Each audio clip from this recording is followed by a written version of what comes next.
Hey guys, here's Dora. How are you doing? I hope you are doing fine and being healthy out there as well. Now, May running shoes. And the interesting thing is, because I was scrolling the past weeks on the web and I don't really see so many new shoes for May. Which makes a sense in a way that the big spring marathons are over, like Boston. People who are planning to run a big half marathon or marathon in the autumn, these weeks are just going back to running, just going for those base miles.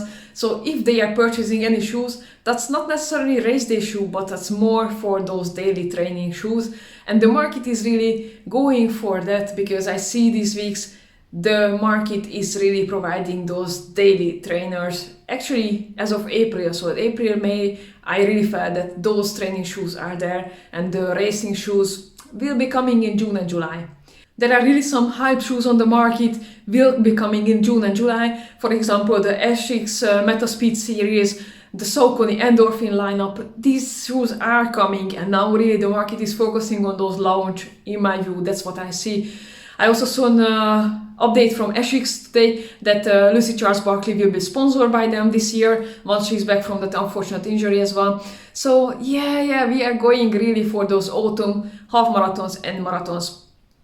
Now, without further ado, let's go for those May running shoes. And two daily trainers will be in the agenda for today. And the first out of these is the Asics Cumulus 24. 24th edition, of course, the name says it all. I have never had this shoe. I always went for the Nimbus because of that max cushioning. But I had to realize, because my partner is really keen on that Cumulus, that maybe the Cumulus is really a great shoe. And it seems that it's a good shoe indeed, with a lower price perspective than the Nimbus. So basically Asics is prioritizing those Nimbus for the high end, and the Cumulus is a lower version. But is it really a lower version? The Cumulus has received some major upgrades. It has that flight foam blast midsole foam. It's softer, it's lighter, it's more cushioned. The weight, I would say, is still not really there. It's 250 grams for the ladies and 285 grams for the men, which means in my size it should be between 260 and 270 grams, which is at the higher end of the scale.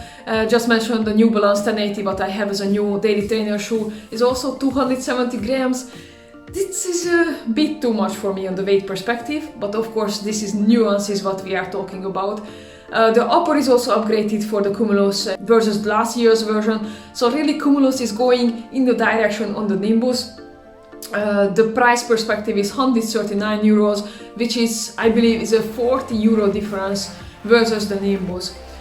It has an 8mm drop, 60mm stack height in the forefoot and 24mm stack height in the heel, which is for me okay, but I prefer a bit more stack height. So I have to say that, summarizing this shoe, I would definitely like to try it out. I would be able to have some more stack height, but the Fight from Blast midsole foam I really like. I love the Novablast as well, so I would definitely say a yes to this shoe. The second shoe for today is the Saucony Ride 15. It's also the 15th version, so this shoe is also loved by runners. It's on the market as well for so many years. Now, what I just mentioned at the other shoe, here the stack height is really higher, 35mm in the heel and 27mm in the forefoot, which means really a difference. Still at 8mm drop, but a much higher stack height, so that's definitely in general my preference, definitely for those daily trainers. On the weight department also it makes a difference. For the men it's 250 grams, for the women it's 220 grams, meaning in my size is approximately 230 grams, which is just really a nice category for those daily trainers. Saucony Ride, what for midsole foam should be there? Yes, just like for Kimbara, the Power Run.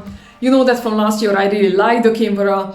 It's more or less the same in the Kimbara 13 as well. So of course the stack height is much higher in this Ride shoe because it's just a different solution, but the cushioning is really the same. So that's Power Run midsole foam. I'm definitely sure that I would like this midsole as well.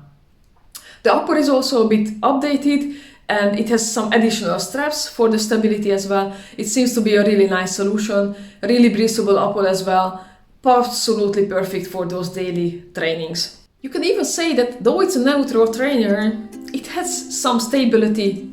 The sidewalls of the shoe are raised. So if you have the shoes on, most likely you have a feeling that your feet are protected. You are not on the top of that midsole, but it's really in the midsole. So if you are someone who is looking for a little bit more stability, maybe this shoe is a good option for you.